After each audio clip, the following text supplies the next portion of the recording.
即預測法國勝率51.83%，優勢指數法國減0.5。雖然英法兩國實力在伯仲之間，但法國隊喺精神動力上稍微佔優。佢哋要為即將卸任嘅傳奇領隊迪金斯送上一場勝仗作為告別禮。球隊凝聚力極強。相反，英格蘭啱啱經歷完對阿根廷嘅92分鐘慘痛絕殺，由天堂跌落地獄，心理創傷極大，加上體能消耗比法國更嚴重。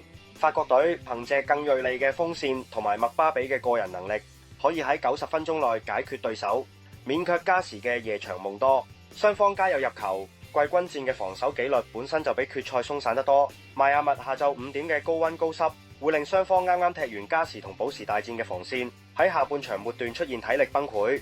加上法國缺少咗後防定海神針沙利巴，只能起用經驗較淺嘅拿確斯。英格蘭又有防中迪勤懷斯大傷上陣，導致攔截力下降。英法大戰從來唔缺火力，英格蘭即使4強戰術保守，但為咗平息國內球迷嘅怒火，主帥杜曹今仗必須要指令球隊壓上進攻。